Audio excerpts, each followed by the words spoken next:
এরকম সাধু সঙ্গ পাওয়া বড় মুশকিলের ব্যাপার।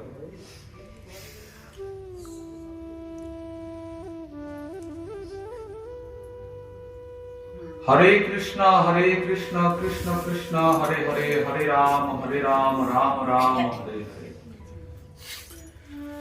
একাদশীতে কোনো বিধিবিধান নেই, বড় একাদশী ছোট একাদশী এরকম কোনো নিয়ম নেই। একটা লোকে বলে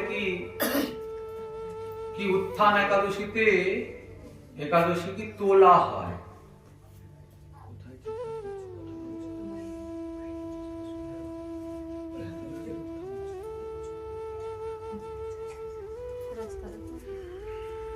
এরকম কিন্তু কোনো নিয়ম নেই। উত্থান একাদশী তো বছরে একবার আসে না বারবার আসে? প্রতি মাসে হয় কি একবার আসে। ধরুন একাদশী চলে গেছে, আবার এক বছর আপনি অপেক্ষা করবেন, তো তার আগে পটল তুললে আর হবে কি কাজ শেষ। এরকম কোনো নিয়ম নেই। যেদিনই জানতে পারবেন তখনই শুরু করুন। আজকে জানতে পারলেন যে না প্রতিটা একাদশী করণীয়, করতেই হবে, তো তখনই শুরু করুন। তখনই মানে একাদশীর দিনই করবেন, যেদিন সেদিন করবেন না। গতকালকে আমরা আলোচনা করেছি যে কিভাবে দশমী বিদ্ধা একাদশী, আজকে কিন্তু একাদশী নয়, আজকে দ্বাদশী, কিন্তু গতকালকে দশমী বিদ্ধা থাকার কারণে গতকালকে ব্রত হয়নি, আজকে ব্রত হচ্ছে সেই জন্য। তো অনেকেই বোধহয় ব্রত করেছেন, যারা করেননি তাদের তো আর ঘাড় ধরে করানো যাবে না। যারা শ্রেয় লাভ করতে চান, মানব জীবনকে সার্থক করতে চান, কৃষ্ণ ভজিবার তরে সংসারে আইন বলে তো সবাই, আপনারাও জানেন, লোকের মুখস্থ আছে, সবাই বলে।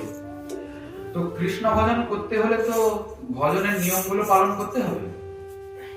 তো এবার আপনি বলবেন আমি খুব কৃষ্ণ ভজন করছি, কিন্তু একাদশী ব্রত করব না, হরিনাম নেব না, তুলসী সেবাও করব না, সাধু সঙ্গ করব না, এই আমি ঘরে বসে থাকবো, থাক, ওতে কারোর কিছু যায় আসে না। দুনিয়া চলবে নিজের নিয়মে, সময় চলে যাবে নিজের নিয়মে। সময় আপনার জন্য কখনো অপেক্ষা করবে না। করবে? আপনাদের জন্য সময় অপেক্ষা করবে? কারোর জন্য অপেক্ষা করে না। সময় বরং সবাইকে উপেক্ষা করে। ও সময় কারোর জন্য দাঁড়ায় না, ভগবানের জন্য দাঁড়ায় না। আপনারা কি আমরা কি? ঠিক না ভুল বলছি? আপনি যদি মনে করেন বুড়ো হলে করব, বুড়ো হলে যদি না করেন, যদি সেরকম সুযোগ না আসে, হয়তো এমন ভয়ঙ্কর ব্যাধিতে আপনি আক্রান্ত হলেন নাকি, তো মানে শরীরটাই সামলানোর আপনার তখন লেনে দেনে হয়ে গেছে, তখন একাদশী ব্রত কি করবেন? যারা যারা ব্রত করেছেন আজকে একটু কষ্ট লাগছে তো? কোনো কষ্ট নেই? বাহ, খুব ভালো। আমাদের খুব কষ্ট হয়, আমরা 2-3 গামলা খাবার খাই, তারপরে গিয়ে আমরা তখন একটু নিঃশ্বাস প্রশ্বাস নেওয়ার শক্তি করি। অন্যথায় এত কষ্ট লাগে। একাদশী ব্রত, তারপরে কত রকমের ব্রত, বাবু না খেয়ে খেতে মরে যাবো। লোকে বলে কি মানব জীবন পেয়েছি, খেয়ে দিয়ে হেসে খেলে আনন্দে কাটিয়ে দেব, এত কষ্ট করতে যাবো কেন? এই একাদশী, এই অমুক, এই নিরামিষ খাওয়া, ইয়ে সে, বাবা, এসব ভণ্ড লোকেরা করে। ভণ্ড হতে যাবেন না আপনারা, জেনে শুনে করুন। যেগুলি আলোচনা হচ্ছে ওইগুলির আসলে কত সত্য, কতটা বাস্তব, কতটা বৈজ্ঞানিক, ওইসব বিষয়গুলোকে জেনে বুঝে তারপরে করবেন। আমরা বললাম বলে যে করবেন তা কিন্তু না। করলে কি হবে, না করলে কি হবে, করার প্রয়োজনীয়তা কতটা, ওসব জেনে বুঝে করবেন। কেননা হরিভক্তি কখনো কুসংস্কার নয়। লোক মনে করে এটা কুসংস্কার। গতকালকে একজন মাতাজি শুনলাম এখানে, একজন মাতাজি বলেছে তোমার ঘরে সে কোথায় আসে না? তখন সে মাতাজি বললেন সে এসে কি করবে? আচ্ছা, এটা মানে তো বুঝিনি। সে এসে কি করবে এটার মানে তো বুঝলাম না। কেন এখানে কি মাতাজিরাই আসবে? বাবাজিদের আসার কোনো দরকার নেই। হরিভজন কি কেবলমাত্র বয়স্ক মানুষদের জন্য, যুবকদের জন্য নয়? হরি ভজন কি কোনো বয়স দেখে, নারী পুরুষ দেখে হয় নাকি? তাহলে তো আমরা ভুল পথে চলছি, ভুল চিন্তা ভাবনা নিয়ে আছি। অনেকে অবশ্য মনে করে, একটু যারা পড়াশোনা করেছে তো, তারা হরি ভজনকে কুসংস্কার মনে করে, আলতু ফালতু একটা টাইম পাস মনে করে। তোমরা কাজ বাজ নাই যখন এসব করো, আমাদের অনেক কাজ, লোকে মনে করে, বলে এইরকম। কিন্তু যদি উপযুক্ত সাধু সঙ্গ হয়, শাস্ত্রের কথা আলোচনা হয়, তাহলে বুঝে যাবেন আসল সত্যটা কি। প্রহ্লাদ মহাশয় বলছেন, কৌমার আচরে প্রাজ্ঞ ধর্মান ভাগবতানিহ। এই যে ভাগবত ধর্ম, যারা কুমার মানে ছোট অবস্থা থেকে আচরণ করার দরকার। বলে কেন? দুর্লভম মানুষম জন্ম তদপ্য ধ্রুবমর্থদম। মনুষ্য জন্ম বড় দুর্লভ, সহজে মেলে না। মেলে নাকি সহজে? আপনাদের কি মনে হয় সহজে মানব হয়ে গেছেন? সহজে হয়নি। আবার হয়েছেন তো হয়েছেন, অমর হয়ে গেছেন, এটা আবার ভাববেন না। অমর কেউ নাকি এই জগতে? কেউই অমর নয়। জন্মিলে মরিতে হবে, অমর কে কোথা রবে। যার জন্ম হয়েছে কেন? মরার জন্য, বিল্ডিং বানানোর জন্য নয়, 10 বিঘা জমি কেনার জন্য নয়, সোনা দানা কিনে ওই বাক্স ভর্তি করে রাখার জন্য নয়, মরার জন্য। বলে কি বলে এত বড় কথা বলতে পারলেন? আচ্ছা, আমরা কি মিথ্যা বলছি, বানিয়ে বলছি নাকি? এই জগতে কে আছে যে মরবে না? মরতে তো হবে। তা কখন মরবে এটা কেউ জানেন কি আপনারা? কেউ গ্যারান্টি দিতে পারবেন? বয়স্ক লোকেরা এই কথা বলে, এই বাবা, এই তো তোমার এই বয়স, এই বয়সে আর এইসব শুরু করলে? এখন তো তোমার হেসে খেলে ঘোরার সময়, বেড়ানোর সময়, এখন একটু এদিক ওদিক দৌড়াবে, ফাটা ফাটা জিন্সের প্যান্ট পরবে, মোটরসাইকেলের উপরে চাপবে, গুরুর করে চলে যাবে। হ্যাঁ, মেয়ে মহিলা দুনিয়া ভরের সব ভাই যে সব করবে। আমরা বললাম, মশাই তা ঠিক আছে, সবই বুঝলাম, তা আমি যে বুড়ো বয়স পর্যন্ত বাঁচবো হরিভজন করার জন্য, তার কোনো গ্যারান্টি আপনি দেবেন কি? এটা আবার কি কথা? কেউ গ্যারান্টি দিতে পারে নাকি কে মরবে বাঁচবে? বলে তাহলে বলছেন যে আপনি হরিভজন করছেন কি? ও বুড়োর চুল সাদা হয়ে গেছে, সে নিজে ভজন করে না, সে আমাকে উপদেশ করছে যে বুড়ো বয়সে করবে। লোকেরা বলে না বয়স হলে করবে, এখন করতে হবে কেন? তা যিনি বলছেন তিনি কি করছেন? এই যে মৃত্যু নামক ভয় সর্বদা পেছনে দৌড়চ্ছে, শান্তি কিন্তু নেই। কখন যে আর মৃত্যু এসে গ্রাস করবে তার কোনো ভরসা নেই। মৃত্যু ভয় আপনাদের আছে না নাই? বলে সবার আছে মশাই, সবাই মরাকে ভয় পায়, কিন্তু মৃত্যুকে ভয় পাওয়ার দরকার নেই। মহাজন বলছেন, মৃত্যু নামক ভয় থেকে যদি মুক্ত হতে চাও, তাহলে কি করবে? শ্রী গোবিন্দের চরণাশ্রয় করো, নন্দনন্দনের চরণাশ্রয় করো। মৃত্যু কি? সমস্ত ভয় থেকে মুক্ত হয়ে যাবে।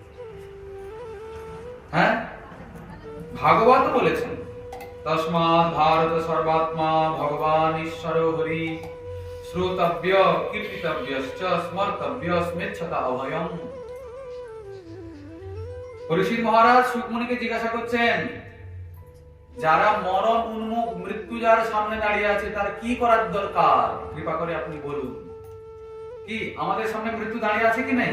সবার সামনেই আছে। কি করার দরকার? বলছেন কি করার দরকার? না সেই হরি, সেই সর্বাত্মা ভগবানের নাম রূপ গুণ লীলা শ্রবণ কীর্তন করতে হবে সর্বদা।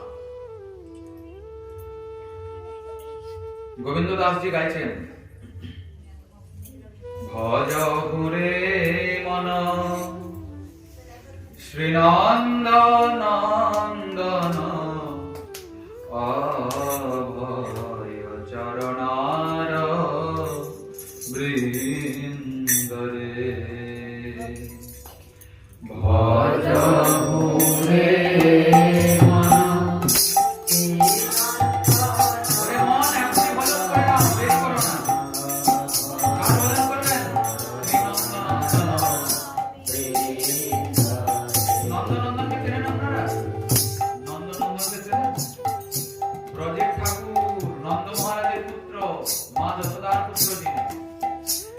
নন্দনন্দনের ভজন করো। ভজনীয় তত্ত্ব একমাত্র উনি, আরাধ্য ভগবান ব্রজেশ তনয় তদ্ধাম বৃন্দাবনম। আরাধ্য ভগবানকে ব্রজেন্দ্র নন্দন শ্রীকৃষ্ণ। অভয় চরণার বৃন্দরে, অভয় চরণার বৃন্দরে, ওনার চরণ যদি শরণাগত হয় সমস্ত ভয় থেকে মুক্ত হয়ে যায়। দুর্লভ মানব জনম সৎসঙ্গে তরা হয়ে ভব সিন্ধুরে।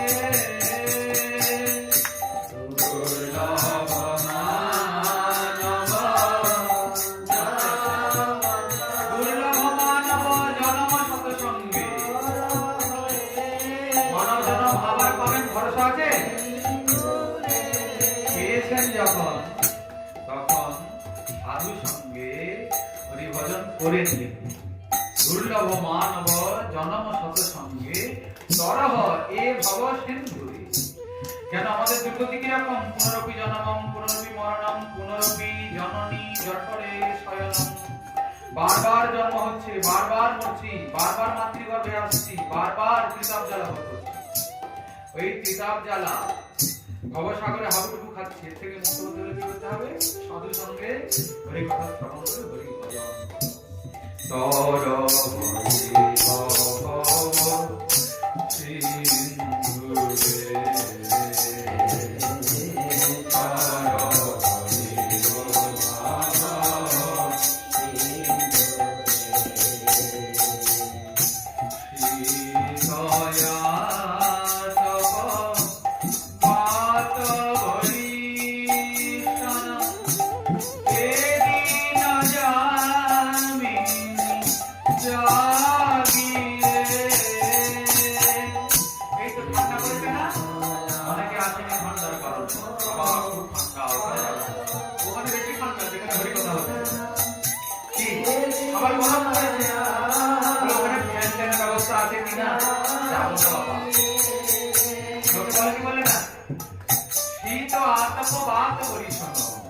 ঠান্ডা গরম সুখ দুঃখ হাসি কান্না নিয়েই তো জীবন থাকবেই, কিন্তু তার মধ্যে মধ্যে নিজের কাজ করে নিতে হবে। আমরা হরিভজন না করে নিজেকে ঠকাচ্ছি। আপনারা কি মনে করেন কারো কি ক্ষতি হচ্ছে? কারো ক্ষতি হচ্ছে না, নিজে নিজেকে ঠকাচ্ছি হরিভজন না করে। প্রতিজ্ঞা করে এসেছিলাম, প্রতিজ্ঞার কথা বলে এসেছি। ভালো কথা, সংসার দেখুন, সংসারের সেবা করুন, কিন্তু সংসারের সেবাটা যেন গৌণ হয়। কিন্তু সমস্যা হয়ে গেছে অন্যরকম। আমরা কৃষ্ণ ভজন বাদ দিয়ে সংসারের ভজন শুরু করেছি। কৃপণ দুরাজন বিফলে সেবিনো, কৃপণ দুরাজন বিফলে সেবিনো, সফল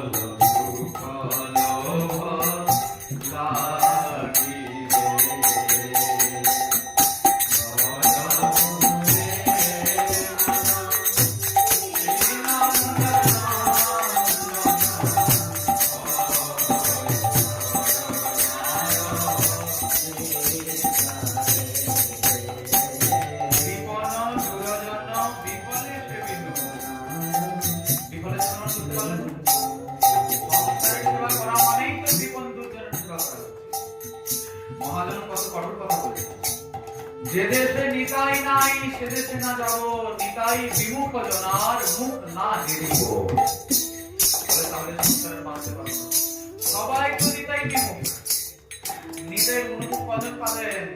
খুঁজে পাওয়া যায় পরিবার পরিজনের লোকজন। আপনার ঘরের লোক নিতাই বলে, গৌর বলে, হরে কৃষ্ণ বলে, সবাই তো নিতাই বিমুখ। বলছেন নিতাই বিমুখ জনার মুখ না হেরিব, মুখ দেখবো না। এত পরিহারে ওদের নিতাই নাহি মানে, যদি নিতাইকে না মানে অনল ভেজায় তার মাঝ মুখ খানে। নিতাইকে যে মানে না, তার মুখের মধ্যে আমি আগুন পুড়িয়ে দেবো, মুখে আগুন দেবো।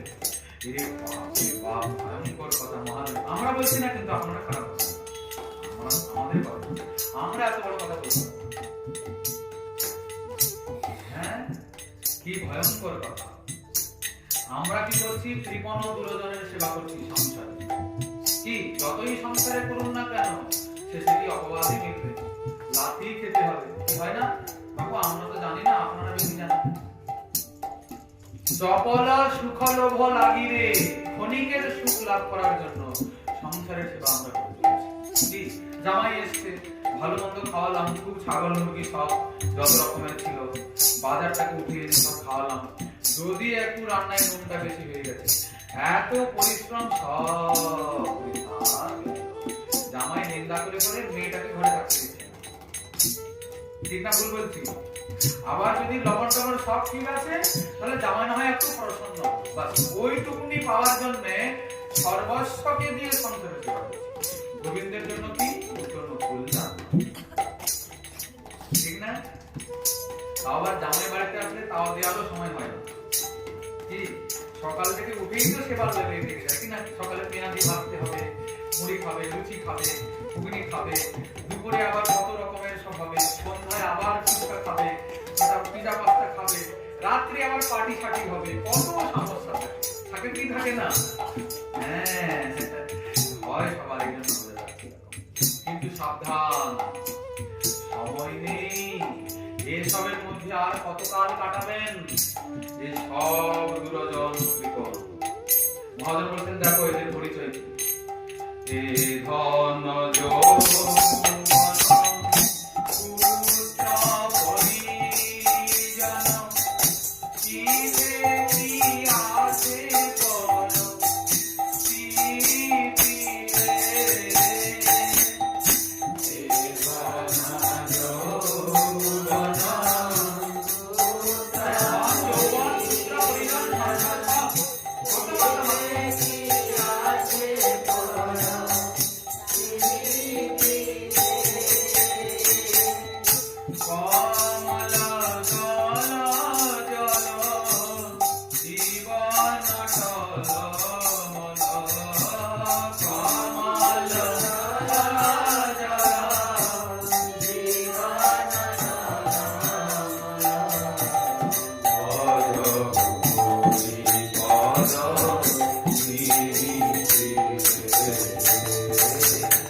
আমি রূপ যৌবন নিয়ে ব্যস্ত, সংসার নিয়ে, পুত্র পরিবার, পত্নী স্বামী সব নিয়ে ব্যস্ত। কি রূপ যৌবন নিয়ে ব্যস্ত না? ও আমাকে ধরে কি? আমাকে দেখলে কত মেয়ে যে পেছনে পড়ে, সুন্দরী মেয়েরা হবে, আমাকে দেখলে কত ছেলে প্রাণ দেবে বলে আমাকে পাওয়া যায়। আমার আবার হরিভজন করার দরকার বলে কি না? দেখুন, এই জগতে কিছুই ধরে রাখা যায় না, কিছুই আটকে রাখা যায় না। সব একদিন পরিবর্তন হয়ে যাবে, সব একদিন শেষ হয়ে যাবে। আপনার রূপ যৌবন একদিন ছাড়বে না, আপনার পরিবার পরিজন একদিন ছাড়বে না, হয় ওরা আপনাকে ছাড়বে না, হয় আপনাকে ওদেরকে ছাড়তে হবে। ঠিক না ভুল? এ যাকে একদিন ছাড়তেই হবে, না চাইলেও তারা সময় থাকতে থাকতে নিজের কাজ নিজে করে নিচ্ছেন না কেন? কেন সময় ফুরিয়ে গেলে তো আর হাতে কিছুই পাবেন না। কি পাবেন নাকি? তৃষিত বাড়ি বিনু যোতনু ত্যাগা, মুয়ে করইকা সুধা তড়াগা। পিপাসা, তৃষ্ণা, হা জল করতে করতে যার প্রাণটাই বেরিয়ে গেল, প্রাণ চলে যাওয়ার পরে তার মুখে অমৃত ঢাললে আর সে বাঁচবে কি? যখন সে তৃষ্ণা করছিল তখন জল দিয়েই বেঁচে যেত নাকি? এখন মরে যাওয়ার পরে আপনি স্বর্গের অমৃত এনে কলসি মুখে ঢাললে গেলে মানবে? মানে কি? সময় থাকতে থাকতে কাজ করো। আবার ধরুন খুব রোদ হচ্ছে, বৃষ্টি একদম হয়নি, চাষ সব শুকিয়ে ক্ষেত শস্য সব পুড়ে মারা গেছে। এরপরে যদি হঠাৎ বন্যা হয়ে যায় তাহলে সেই চাষে কিছু লাভ হবে কি? সময় থাকতে থাকতে যদি বৃষ্টি হতো, জল দেওয়া হতো, তাহলে চাষটা বেঁচে যেত। ঠিক সেই রকম সময় যুগে মুনি কাজ চিতানে, সময় চলে যাওয়ার পরে আফসোস করে কিছু লাভ হবে? হয়তো বুড়ো কালে বিব্রতি চাপবে আপনাদেরও আমাদেরও, কি না সারা জীবন অনেক পাপ তাপ করেছি, যা পাপ করেছি, লোককে ঠকিয়েছি, খুন করেছি, নরকে যেতে হবে নিশ্চয়ই। এখন একটু হরে কৃষ্ণ বলি, দাঁত তো একটাও নেই, হরে আর উচ্চারণ হবে না। হ্যাঁ, আর চলে না, কি ব্যথা, এখানে বসতেই পারে না, কতজন তো ফ্যানটা এরকম লম্বা করে দিয়ে দিল এইদিকে করে। হ্যাঁ, ও অপরাধ হোক, মারগরি অপরাধ, ফ্যানটা মিলিয়ে দিল। তাও আবার কি মিলিয়ে না হয় বসো না, তাও বসবে না। 2-3 মিনিট বসা করে ও বাবারে মারে বাপরে ওরে ওরে সাইড দিয়ে সরে এইসব করে লাথি টাথি মেরে দিয়ে আর বেরিয়ে চলে। আমরা কত দেখি এরকম। হ্যাঁ, বুড়ো বয়স, একটু বিমৃতি চেপেছিল, এখানে এসে বসা, তাও কপালে দুঃখ। দেখেছেন তো সময় চলে যাওয়ার পরে কি অবস্থা থাকে? সময় থাকতে থাকতে যা করে নিতে হবে। কমল দল জল জীবন টলমল ভজহু হরিপদ নীতি রে। কি করবেন? ভজহু হরিপদ নীতি রে। আচ্ছা দেখুন মশাই, হরি ভজন তো অনেক রকমের আছে শুনি, তা কোন ভজন করব? কোনটা করতে হবে? প্রহ্লাদ মহাশয় ভাগবতে বলছেন, শ্রবণম কীর্তনম বিষ্ণু স্মরণম পাদ সেবনম অর্চনম বন্দনম দাস্য সখ্যম আত্মনিবেদনম। শ্রবণ কীর্তনম স্মরণম বন্দনম পাদ সেবনম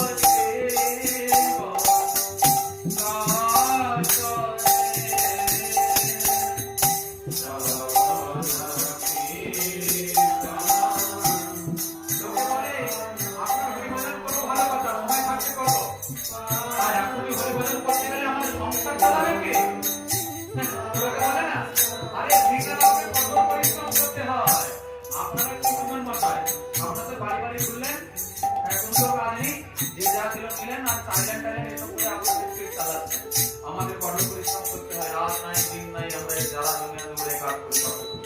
যদি আমার এখনই কিছু হয়ে যায়, যদি আমি এখনই কাজ করতে না পারি, তাহলে আমার সংসারটা চলবে? আটকে যাবে না?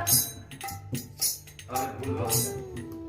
কারোর জন্য কখনো সংসার আটকায় না। আপনি যদি মারা যান তো সংসার কিরকম আটকে যায়, আপনার ছেলে কিরকম না খেতে দিয়ে মরে যাবো, কি বলেন? মরবে কেউ? সংসার আটকে যাবে? কারোর জন্য সংসার চলবে নিজের নিয়মে। জগতে সবাই এসছে নিজের অন্ন বস্ত্র বাসস্থানকে বেঁধে নিয়ে এসছে, কেউ কারো অন্ন বস্ত্রে সংস্থান করতে পারে না। সব যে নিজের কপাল নিয়ে এসছে সঙ্গে। আপনার যদি অট্টালিকাও থাকে, যদি কপালে না থাকে খেতে পারবেন না। আছে কি নাই? অনেক টাকা পয়সা, মিষ্টি খেতে খুব ভালো লাগে, কিন্তু ডায়াবেটিস, ভয়ঙ্কর সুগার, ডাক্তার বলে দিয়েছে ভাই আলুও খাওয়া বন্ধ, অন্নটাও এতটুকুই পাবে, বেশি পেলে গন্ডগোল, বাঁচা মুশকিল হবে। কিন্তু টাকা পয়সার অভাব নেই, খাওয়ার দাওয়ারের ঘরে অভাব নেই, ওর চোখের সামনে বসে ঘরের লোকজন ভালো করে কোপ জুড়িয়ে খাচ্ছে দিনটা, তার লোভ হচ্ছে বেচারা, কিন্তু করবে কি? বাঁচতে হলে তো না, খাওয়াতে চলবে না। কি বলেন? ভালো কোথায় একাদশীর ব্রত করবে না, কিন্তু উপরওয়ালা আছে না, ঘাড় ধরে উপবাস করিয়ে। তবে হ্যাঁ, একাদশীর দিন নয়, অন্য দিন। এই জন্য লাভ হলো না, আর কিছুই হলো না, বরং দণ্ডে পাত্র।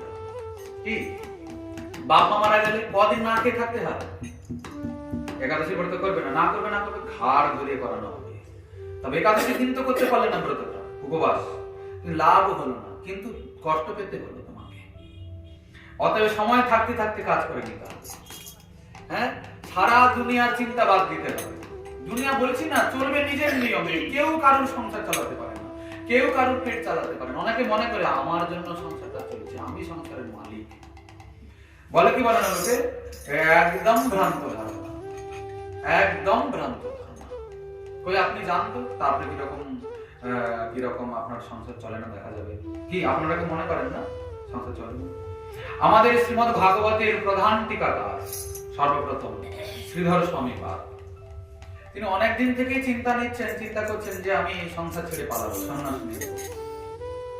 কিন্তু ওনার ঘরে গর্ভবতী স্ত্রী, ওনার স্ত্রী এইবার সন্তান প্রসবের সময় হয়ে এসছে। একদম চিন্তা করছেন যে না, আর সংসারে থাকা যায় না, এই সংসার আমাকে একদম দাবানলের মতো মনে হচ্ছে, মরিচিকার মতো মনে হচ্ছে। সুখ নাহি কহু এ সংসারে, সুখ আছে কেবল মায়ার পারে। সুখ বলি তুমি ভাবো যাবে, সেহ দুঃখ দিবার পারে।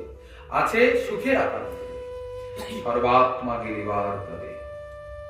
যেমন কেহ নাগিনীরে পুষ্পমালা বলি পরে, তার বিষে সর্বঙ্গ জড়ে। যদি কেউ নাগিনীকে ফুলের মালা মনে করে গলায় পরে, জড়িয়ে নেয়, তাহলে সে কি ছেড়ে দেবে নাকি আপনাকে? চুমু খাবে? বলে হ্যাঁ চুমু তো খাবে, তবে সে আনন্দের হবে না। কিন্তু চুমুর সঙ্গে সঙ্গে অন্য কিছু দিয়ে দিতে হবে নাকি? যেমন কেহ নাগিনীরে পুষ্পমালা বলি পরে, তার বিষে সর্বঙ্গ জড়ে। কে বাঁচাবে তারে? কেউ আছে নাকি? সাধু ধন্বন্তরী ধরে, অকপটে আশ্রয় করে, ঝাড়াও বাহির আর অন্তরে, তবে ভাসিবে সুখ সাগরে। কিন্তু সংসারে সুখ নেই, ও কেবলমাত্র মাঝে মধ্যে সুখের একটু আভাস হয়। আজকে ঘরে চিকেন হয়েছে, চিকেন, হ্যাঁ আজকে খাওয়াটা বেশ ভালো হলো, এই যে একটা সুখের অনুভব হলো। কিন্তু ওই যে ভালোর পেছনে বিশাল বড় লম্বা আছলা বাঁশ আছে, কিন্তু কি ঠিক না ভুল বলছি? আছে না? নাই? আপনি একটা প্রাণীকে মহাভয়ঙ্কর কষ্ট দিয়ে তাকে হত্যা করে তার রক্ত মাংস চিবিয়ে খাচ্ছেন। ও যত যন্ত্রণা নিয়ে মরেছে, প্রাণ ত্যাগ করেছে, ঠিক তার থেকে সুদে আসলে এর রাজ্যে কোনো রকমের কথা হবে না, সব সুদে আসলে পাবেন। ভালো কর্ম করলেও সুদে আসলে পাবেন, অসৎ কর্ম করলেও সুদে আসলে পাবেন। যতটা পরিমাণে দুঃখ ওকে দিয়েছেন, ঠিক সুদে আসলে ঠিক পেয়ে যাবেন। চিন্তা করার কোনো। আচ্ছা, আপনারা কি কেউ দুঃখ পাওয়ার জন্য কর্ম করেন? আজ পর্যন্ত কেউ করেন না, কিন্তু সুখের মুখ দেখতে পেয়েছেন? কেন টাকা পয়সার অভাব আছে নাকি? বলেন না, অনেক টাকা, আগে গরিব ছিলাম, এখন অনেক ধনী হয়েছি, টাকা খুব আছে, কিন্তু সুখ নয়। জানেন কি করবো বলুন তো? দেখুন, কর্মতেই সুখ আসে, কর্মতেই দুঃখ হয় নাকি? কাহু নকো সুখ দুঃখ কর দাতা, নিজ কৃত কর্ম ভোগ সব ভ্রাতা। কেউ কাউকে সুখ দুঃখ দেন। আমরা অন্য লোককে মনে করি এই লোকটার জন্য আমার জীবনটা বরবাদ হয়ে গেল, এই লোক, এই বৌমা ঘরে আসতেই সংসারে আগুন লেগেছে, এরকম কোনো কথা নয়। এটা আমাদের ভ্রান্ত ধারণা। কেউ কাউকে সুখ দুঃখ দেয় না। আপনি ওই বৌমার কাছে কোনো জন্মে না কোনো কারণে কখনো না কখনো কোনো রকমের অপরাধ করে রেখেছেন, যার জন্য এই জন্মে সে বৌমা হয়ে এসে আপনাকে লাঞ্ছনা দিচ্ছে। এটাই পদ্ধতি, শাস্ত্রীয় সিদ্ধান্ত। আপনারা হয়তো মানবেন না, না মানতে পারেন, ওতে কিছু যাচ্ছে না, কিন্তু এটাই সত্য কথা। কেউ কাউকে জগতে সুখ দেয় না, দুঃখ দেয় না, যে যা নিজের কর্মফল লোক ভোগ করছে। একটা মুরগি, একটা ছাগল, একটা মাছ মরছে, ওকে আপনারা আছাড় মেরে মারছেন। আচ্ছা, কিরকম করে ছটকায় না সে? তখন তার খুব আনন্দ হয় না? আনন্দেই তো ছটকাচ্ছে। কি বলেন? একটু ভেবে দেখুন তো, তার খুব আনন্দ হয়, এই জন্য সে নাচছে। কই মাছটা গরম তেলে দিয়ে দিলে কেমন লাগে? লাফায় লাফায়, এখন লাফাচ্ছে। আপনারা বলছেন দেখো কি সুন্দর নাচছে কই মাছ। হ্যাঁ, বৃষ্টিকালে জল যেতেই আর পুকুর থেকে কই মাছ উঠে আসে না রাস্তার উপরে, আপনারা লাইট টাইট নিয়ে মাঝ রাতে দৌড়াচ্ছেন মাছ কুড়ানোর জন্য, কুড়িয়ে আনলেন। সকাল না হতে হতেই একদম গরমা গরম, হ্যাঁ, কই মাছ গরম কড়াইতে নাচছে। আপনাদের কি আনন্দ হচ্ছে? কিন্তু আনন্দের পেছনে আছে বিশাল বড় বাঁশ। তা বলতে পারবো না কি পরিস্থিতি হবে। সময় থাকতে থাকতে অধর্মকে বাদ দিতে হবে। এই হলো ক্ষণিকের সুখ এই সংসারে। মনে হচ্ছে সুখের মতো, কিন্তু সুখ নয়, পেছনে আছে মহা দুঃখ। আচ্ছা, মুরগিটাকে মারলেন, ওর কষ্টটা, ওর ব্যথা যন্ত্রণা ওর মাংসের মধ্যে থেকে যাচ্ছে, কিন্তু ওটা যখন আপনি খাচ্ছেন, হয়তো তৎক্ষণাৎ আপনার আনন্দ লাগছে, ভালো লাগছে, জিহ্বার একটা স্বাদ লাগছে, কিন্তু ওর যে দুঃখ ওই মাংসের মধ্যে আছে, ওটা আপনার শরীরে গেল, ওর থেকে, ওর রসের থেকে আপনার শরীরে সেই দুঃখ সঞ্চারিত হলো। আপনার শরীরে রক্তের কণায় কণায় সেই দুঃখ ব্যক্ত হয়ে গেল। আপনি শান্তি পাবেন কি করে? সুখ পাবেন কোথায়? টাকা থাকলেও কি? এই বিষয়গুলো হলো বৈজ্ঞানিক কথা, এগুলোকে একটু বুঝতে হবে, এগুলো কোনো কুসংস্কার নয়। কিছু মাথায় ঢুকছে আপনাদের? কিছু বুঝতে পারছেন? এবার আপনারা বিচার বিশ্লেষণ করে দেখবেন, কি করবেন না করবেন আপনাদের হাতে। আমরা তো শাস্ত্রের কথা বললাম, বাকি আপনাদের ব্যাপার। কিন্তু জানেন তো, সবই বুঝতে পারছি, কিন্তু লোভ যে যায় না, কি করবো একটু বুঝিয়ে বলবো। এই জন্য আচার্য মহাজন বলছেন তো সেই কথা, শ্রবণ কীর্তন স্মরণ বন্দন পাদ সেবন দাসরে।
শ্রীমদ্ ভগবত গীতাতে শ্রীকৃষ্ণ বলছেন, এই যে বাবা সুখ পেতে চাও, আপনারা চান সুখ পেতে? বলেন কেন? এই জগতে কে আছে সুখ পেতে চায় না? সবাই চায়। বলে তাহলে সুখ পাওয়ার একটা পদ্ধতি আছে, আপনি নিজের চেষ্টায় পারবেন না পেতে। কেননা সুখ পাওয়ার জন্য যে পদ্ধতি আপনি অবলম্বন করেছেন ওটা দুঃখই পাইয়ে দেয়, কেন কর্মই সুখ দুঃখ দেয় না। তো আপনারাই তো বলেন কাউকে কাঁদালে কাঁদতে হবে, কাঁদালে কাঁদিতে হয়, এই কথা কবু মিথ্যা নয়, সবাই তো জানে। তাহলে আপনি একটা প্রাণীকে কষ্ট দিচ্ছেন, তাকে কাঁদিয়ে কাঁদিয়ে দুঃখ দিয়ে তো মানে কষ্ট দিয়ে আছাড় মেরে মেরে তাকে মারছেন, কষ্ট দিচ্ছেন, তার কষ্ট দায় আপনার নিতেই হবে, দুঃখ পাবেন, ঠিক কিনা? গোবিন্দ বলছেন দেখো সুখ পেতে চাও, তাহলে অনিত্যম অসুখং লোকং ইমং প্রাপ্য ভজস্ব মাম, আমার ভজন করো, দিলে সুখী হবে। এবার কৃষ্ণ ভজন করতে হলে আমরা প্রথমেই বলেছি পবিত্র হতে হবে। অনেক বলেন মশাই পবিত্র কি? আমি সবসময় ধোয়া কাপড় পরি, ঠিকঠাক পরিষ্কার থাকি। বলতে গেলে 2-3 দিন অন্তর আমি একটা করে কাপড় বদলে দিই। দেখুন পরিষ্কার আর পবিত্র এই দুটোর মধ্যে পার্থক্য আছে, আছে না নাই? শহরে অনেক লোকের ঘরে, গ্রামে গঞ্জেও হচ্ছে এখন অনেক ঘরে টয়লেট বাথরুম। আমাদেরকে অনেক লোক দেখায়, বাবা আসুন আসুন দেখুন দেখুন আমার টয়লেটটা কেমন বানিয়েছে দেখুন।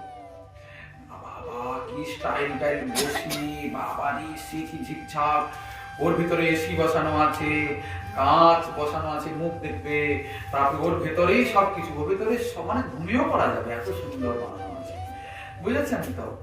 এতটাই পরিষ্কার। হ্যাঁ, তারপর সব কি সব দেয় যে কি বলে ওটাকে দিলে যে পরিষ্কার হয়, ও সব রাখা আছে ভেতরে, সেন্ট সাবান আছে, ওর ভেতরে কত কি সব রাখা আছে, ওখানে মশা টশা কামড়ে দেবে ওসব যেন ওখানে সব থাকে না, ওসব বসানো আছে। ও হাই ফাই 5 স্টার কোয়ালিটির সব একদম টয়লেট। আচ্ছা বড় পরিষ্কার, কিন্তু ওটা নরকের সমান কিনা বলুন দিদি? ওখানে কি হয়? পরিষ্কার তো বুঝলাম, কিন্তু ওটা নরক, ওখানে বসে আরাধনা করা যাবে? কৃষ্ণ ভজন হবে যদ্যপি পরিষ্কার? সমস্যা হলো এখানে, পবিত্রতা কি জিনিস? ঝিকঝাক না থাকতে পারে, কিন্তু অন্তর বাইরে সর্বদা পবিত্র। পবিত্র আহার, পবিত্র বিহার, পবিত্র পরিধান, পবিত্র বচন, পবিত্র আর পরিষ্কার পার্থক্য আছে। পরিষ্কার তো হতেই হবে, পরিষ্কার তো থাকতেই হবে, কিন্তু তার পাশাপাশি পবিত্রতা সব থেকে বেশি জরুরি। পবিত্রতা না থাকলে কৃষ্ণ ভজন কদাপি হয় না। কেন আপনারাই তো বলেছিলেন যে ভগবানকে তো কখনো অপবিত্র স্থানে বসানো যায় না, যায় কি? তো আপনি তো ভগবানকে বসাবেন কোথায়? হৃদয় মন্দিরে না? ভজন তো অন্তরে হয়, বাইরে তো হয় না। তো অন্তরটা যদি পবিত্র না থাকে, শরীরটা যদি পবিত্র না থাকে, তাহলে গোবিন্দের ভজন হবে কি করে? ভজনে কোনোদিন আবেশই আসবে না, ভজনে আগ্রহই জাগবে না। কি শরীরে পবিত্রতা চাই তো সব থেকে প্রথমে আমিষ আহার বর্জন করতে হবে। তারপরে তো নেশাটা আছে, তো আছেই, নেশা টেশা তো আছেই। অনেকের আবার নাকি চা না খেলে মাথা যন্ত্রণা হয়। হ্যাঁ, অনেকের আবার দোক্তার পান না খেলে মুখ টক টক লাগে। আমরা তো মশাই চাও পাই না, খাই না, আর পানও খাই না। দোক্তা ফোক্তা বহু দূরের কথা। অনেকে অনেক 150, 300, 400, 500 অনেক রকমের পান আছে, হ্যাঁ, মুখের একটা সুন্দর সুগন্ধ বেরিয়ে যাবে, বেরোয় অবশ্য, তবে ওতে আমাদের মাথাটা বম করে ঘুরিয়ে যায়। হ্যাঁ, বন বন করে মাথা ঘোরায়, কি দুর্গন্ধ, বুঝেছেন তো? শ্রীমদ্ ভাগবতে বলেছেন, অভ্যর্থিতস্তদা তস্মৈ স্থানানি কলয়ে দদৌ দ্যুতম পানম স্ত্রিয় সুনা যত্র অধর্মস চতুর্বিধা। সুকমুনির সঙ্গে সাক্ষাতের পূর্বে পরীক্ষিত মহারাজের সঙ্গে ওই কলির দেখা হয়েছিল না? কলি মহারাজ রাজার বেশ ধারণ করে আর বৃষরূপী ধর্মকে আঘাত করছিল। ধর্ম, সাক্ষাৎ ধর্ম ষাঁড়ের রূপে দাঁড়িয়েছিল। কলি সেই ধর্মকে আঘাত করছে, মারছে। 3টা পা নেই, তার একটা পায়ে দাঁড়িয়ে আছে ধর্মরূপী বৃষ। বৃষ মানে কি? ষাঁড়। পরীক্ষিত মহারাজ দেখতে পেয়ে সেই কলিকে মারার জন্য উদ্যত হয়েছেন।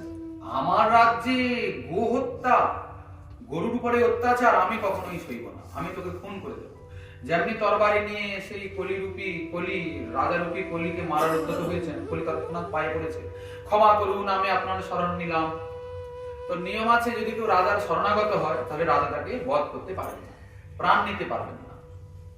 অন্য কোনো দণ্ড দেবেন, কিন্তু প্রাণ নিতে পারবেন না। তো ভালো কথা, আমাকে ক্ষমা করুন। মহারাজ বললেন, তুমি আমার রাজ্য থেকে বেরিয়ে যাও, তোমার আমার রাজ্যে কোনো স্থান নেই।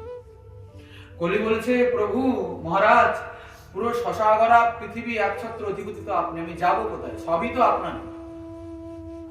আপনি বরং কৃপা করে আমাকে স্থান নির্দেশ করে দিন, কোথায় গিয়ে আমি থাকবো। তখন পরীক্ষিত মহারাজ 4টা স্থান দিয়েছিলেন কলিকে, আপনারাও শুনে রাখুন ভালো করে। কি কি? দ্যুতম পানম স্ত্রিয় সুনা। দ্যুতম মানে যত রকমের জুয়া খেলা রয়েছে। জুয়া খেলা মানে বোঝেন তো? যত রকমের রয়েছে। এই তো আমরা রাস্তা দিয়ে যে এখন রাত 9টা, 9:30 বেজে যায়, 10টার কাছাকাছি, তখন রাস্তাঘাটে কোনো লোকজন নেই, কিন্তু কোথাও কোথাও দেখছি কি টিম টিম করে আলো জ্বলছে, আর না লোকে তাস খেলছে। আমরা অবাক হচ্ছি, এত রাত্রে। তো আমাদের ভক্তরা বলছেন যে, আপনি কি জানেন, তাস এমন জিনিস ঘুম টুম সব ছাড়িয়ে দেবে। বলে, কি বলো বাবা, আমাদের বরং ঘুম না হওয়া প্রয়োজন, কারণ রাত জেগে ভজন করতে হবে। এনারা তো সব থেকে বড় ভজনশীল, তবে তাসের ভজন করছে তারা। কৃষ্ণ ভজন আমরা করতে পারি না, ঘুম এসে যায়, কিন্তু তাসের ভজন যারা করছে তাদের কত আনন্দ দেখুন। রাতের পর রাত চলে যাবে, তারা বুঝতে পারবে না, খাওয়া দাওয়া ভুলে যায় তারা। আচ্ছা, তাহলে কত বড় নেশা, চিন্তা করুন। জুয়া খেলা যত রকমের রয়েছে। আর কি? পানম, পানম মানে নেশা, যত রকমের নেশা রয়েছে। অনেক বলে, চা কি নেশা নাকি? বলে, চা যদি নেশা নয় তাহলে একদিন না খেয়ে থাকতে পারো না কেন? চা না খেলে তোমার মাথা যন্ত্রণা করে কেন? লোক বলে, চা না খেলে আমার চোখটাই ছাড়ে না, আমি বাসি বিছানায় বসেই চায়ে চুমুক দেবো। অনেকে আছে এরকম, ও বিছানায় শুয়ে থাকবে, চাটা দিয়ে আসতে হবে। চাটা খেয়ে দিয়ে তারপরে উঠবে, তারপরে হাতে করে তালি বাজিয়ে মুখের মধ্যে পুরে তারপর বিছানা থেকে উঠবে। বহু লোক আছে এরকম, আছে না নাই? নেশায় ডুবে আছে। নেশা কি? আপনাকে পরাধীন করে রেখেছে। আপনার যে ব্যক্তিত্ব, সে কোথায়? আপনি তো অপরের অধীনে হয়ে আছেন। চা পান না হলে আপনার চলছে না, তাহলে আপনি কিসের মানুষ? এটা ছাড়া আমার চলবে না, তার মানে আপনি তার বশীভূত হয়ে আছেন না? ঠিক না ভুল বলছি? তাহলে আপনার নিজের ব্যক্তিত্ব কোথায় হারিয়ে গেল? আপনি তো একটা মানুষ, আপনার তো একটা ব্যক্তিত্ব আছে, আপনার তো একটা প্রাধান্য আছে নিজের, সেটা কোথায় গেল? আপনি চা পান বিড়ির অধীন হয়ে পড়েছেন। এটা ঠিক নয়। পানম। এরপরে স্ত্রীয়, স্ত্রীয় মানে নিজের পত্নীকে ছেড়ে আর দুনিয়ার পত্নীর সঙ্গে ভাব ভালোবাসা। বুঝেছেন তো? এখন তো এই নিয়ে জগৎ চলছে। এই বিষয়ে বেশি বলার দরকার নেই, আপনারা ভালোই জানেন। হ্যাঁ, এই হচ্ছে স্ত্রী, যাকে বলে অবৈধ সম্পর্ক, অবৈধ স্ত্রী সম্বন্ধ। আর তৃতীয় চতুর্থ হলো সুনা, মানে হচ্ছে হিংসা, মানে জীব হত্যা, প্রাণী হত্যা। এই চার জায়গাতে বলছেন যত্র অধর্ম চতুর্বিধা, এই চার জায়গাতে অধর্ম বিরাজ করে। আচ্ছা আপনারা বলুন, ধর্ম না অধর্ম কোনটা ঠিক? ধর্মটা ঠিক না অধর্মটা ঠিক? ধর্মের পথে যাওয়াটা ভালো না অধর্মের পথে যাওয়াটা ভালো? অধর্মের পথে যাওয়াটা খুব ভালো না, ধর্মের পথে যেতে হবে। আচ্ছা, তাহলে এই চার জায়গায় অধর্ম বাস করে। তা যদি আপনি ধর্মের পথে যেতে চান তাহলে এই চার জায়গা ছাড়তে হবে, তবে কি ধার্মিক হতে পারবেন। আগে তো ধর্মটাকে বুঝুন, তারপরে তো হরিভজন করবেন। ভজন তো পরে হবে, ভক্তি তো পরে, আগে তো ধার্মিক হতে হবে, ধর্মনিষ্ঠ হতে হবে, ঠিক নাকি? এরপরে কলির শান্তি হলো না, বলে আরো একটা জায়গা দাও না। পুনশ্চ যাচমানায় জাত রূপমদাত প্রভু ততনৃতং মদং কামং রজ বৈরিচ পঞ্চমম। এরপরে আরো একটা স্থান দিলেন কলি মহারাজকে, সেটা কি? সোনা, গোল্ড। গোল্ড সোনা মানে জানেন তো, গলায় পরেন না আপনারা? না, এখন দাম কত হয়েছে? অনেক দাম হয়েছে। শোনা যায় মাঝে মাঝে, লক্ষ পেরিয়ে গেছে নাকি শোনা যায়। এই সোনার মধ্যেও কলির অবস্থান। সোনা পড়লেই আর কে ধরে? কি আমি দেখেছ কি সব নেকলেসের নাম আছে পরে লোকে, হ্যাঁ দিয়ে বলবে আমার মতো কে আছে। আচ্ছা, সেটা তো খালি নয়, আপনি হয়তো সোনা পরে যাচ্ছেন রাস্তায়, বলছে দেখেছ, লোকের একটা হিংসা হচ্ছে, কারোর লোভ হচ্ছে, কারোর মনে ওইটাকে ছিনিয়ে নেওয়ার জন্য অসৎ ভাবনা যাচ্ছে। হয় কি হয় না? চুরি টুরি হয় না সোনা? এই জন্যই ওখানে কলির অবস্থান। কেন? ও এমন একটা জিনিস, ওর কারণে এতগুলো পাপ হয়ে যায়। সোনা এমন একটা জিনিস, ওর কারণে এতগুলো অসৎ কর্ম মানুষ করে বসে। কি লোভ জাগিয়ে দেয়, হিংসা করায়, চুরি করায়, এমনকি খুন পর্যন্ত করে দিতে পারে। এই রাস্তায় যাচ্ছেন আপনি, সহজে যদি না দেন তাহলে আপনাকে মেরে ফেলেই তো নেবে। মানুষ যারা চোর ডাকাত, তাদের হৃদয়ে কোন রকম দয়া মায়া আছে কি? লোভ, কাম, ক্রোধ মানুষকে কত নিচে নামিয়ে দিতে পারে, এ কথা সবাই জানে। এই পাঁচ জায়গায় অধর্মের অবস্থান, কলির অবস্থান। অতএব সাবধান, আগে ধার্মিক হব, তারপরে হরি ভজন, আগে পবিত্র হব, তারপরে তো হরি আসবেন, হৃদয়ে বিরাজ করবেন। বোঝা যাচ্ছে তো? আচ্ছা, এখন আমরা হরিদাস ঠাকুরের কথাই যাই। ঠাকুরকে ধরে নিয়ে গেছিল সেই জবনেরা, যখন বলা হলো তুমি হিন্দুদের নাম কেন নিচ্ছ, তুমি বড় খারাপ কাজ করেছো, বড় বড় অসৎ কর্ম করেছো, তুমি কলমা পড়ে নাও। কিন্তু ঠাকুর কলমা পড়তে রাজি হলেন না, তাই কি না? তখন বললেন কি, তাহলে তোমাকে দণ্ড পেতে হবে, যদি তুমি না শোনো কাজীরা সবাই মিলে তোমাকে দণ্ড দেবে। তখন হরিদাস ঠাকুর কি বললেন? খণ্ড খণ্ড হয় যদি যায় মোর প্রাণ, তথাপি না ছাড়িব বদনে মধুর হরিনাম। বললেন তো, খণ্ড খণ্ড কি, আমাকে শেষ করে দিলেও আমি হরিনাম ছাড়ব না। তো এবার হয়েছে কি, শুনিয়া তাহান বাক্য মুলুকের প্রতি জিজ্ঞাসিল, এবে কি করিবা ইহার প্রতি। এই যে এ তো এই কথা বললো, এবার তোমরা বলো কি করা হবে। মুলুকপতি জিজ্ঞাসা করছে কাজীদের, দেখেছো কত বড় জবাবটা দিল, কি করা যাবে বলো। কাজী বলে 22 বাজারে বেড়ি মারি প্রাণ লহ, আর কিছু বিচার নাহি করি। 22 বাজারে, 22টা বাজার, সব বাজারে বাজারে গিয়ে ওকে মারা হবে, বেত্রাঘাত, প্রাণটাই নিয়ে নাও, এর আর কোনো বিচার নেই। মার খেতে খেতে পারে, চাবুকের আঘাত, চাবুক কি দিয়ে তৈরি হয়? কি শঙ্কর মাছের লেজ না কি দিয়ে তৈরি হয়? ও একটা ঘা সহ্য করতেই আর ধরধর অবস্থা। 22 বাজারে তাকে পিটানো হবে, তাহলে চিন্তা করুন হরিভজন করা কত কঠিন জিনিস, কত ত্যাগ, কত কত পরিশ্রম, কত সহ্য, কত নিন্দা, কত লাঞ্ছনা সহ্য করতে হবে। এই আপনারা তো বলছেন লোকে না বলে বড় ভক্তানি দিয়ে গেছিস, এই কথাটা আপনারা সহ্য করতে পারছেন না। আর এখানে দেখুন আমাদের আচার্যের, আমাদের মহাজনগণের জীবনীতে কি আছে, 22 বাজারে মারিলে হয় যদি জিয়ে, তবে জানি জ্ঞানী সব সচ্চা কথা কহে। 22 বাজারে মরার পরে যদি না মরে তাহলে বুঝবো এর হরিভজনের কত বড় ভালো কথা। পায়েক সকলে ডাকি তর্জ করি কহে, এমতো মারিবি যেন প্রাণ নাহি রহে। সবাইকে ডাকা হলো, সবাইকে ডেকে বললো এমন করে পিটাবি যেন প্রাণে না বাঁচে, মেরেই ফেলবি। কাজীরা বলল, একটা কথা না বললে নয়।